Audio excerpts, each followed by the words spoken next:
บ้านเมืองหมอแม่นแท้บ่ว่าบ่มีแฟนอายเป็นหนุ่มต่างแด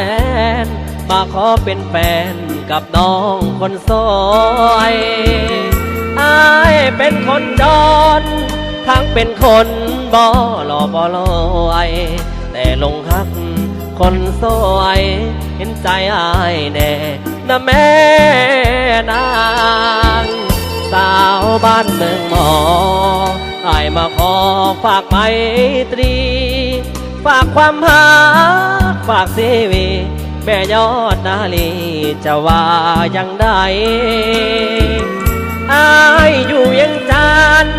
ได้แต่ฝันถึงยอดขวัญใจโปรดทับหักอายไว้แม่ยอดดวงใจจงได้ปานีเมืองหมอน้ำใจสาวนั้นก็ขาวตั้งอยู่ดินแดนแก่นเท้า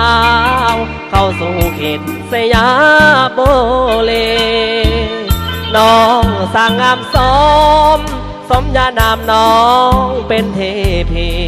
ทั่วเขตแคว้นแดนนี้ให้พบคนดีต่างก็หมายปอ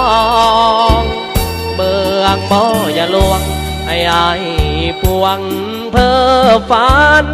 ร้องละเมออยู่ทุกวันคิดถึงแจ่มจันเจ้าอยู่บ่ไหว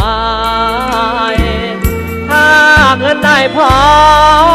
จะมาขอเอาน้องสามไว้น้องสาวเจ้าอย่าหลายใจหากน้องบ่ไหวสาวบ้านเมืองหมอ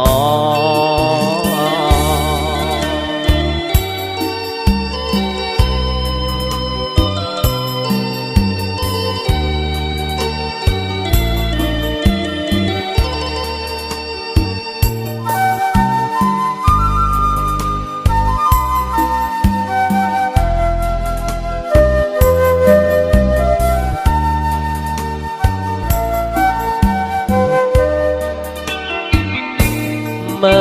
องหมอน้ำใจสาวนั้นก็ขาวตั้งอยู่ดินแดนแก่นเท้าเข้าสู่เขตสยามโบเลน้องสร้างงามส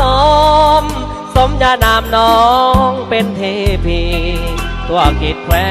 นแดนนี้ไปพบคนดีต่างก็หมายปองเมืองหมออย่าลวงให้อายปวงเพ้อฝันร้องละเมออยู่ทุกวันคิดถึงแจ่มจันเจ้าอยู่บ่ไหวถ้าเงินได้พอจะมาขอเอาน้องตามไว้น้องสาวเจ้าอย่าหลายใจหากน้องบ่ไหวสาวบ้าน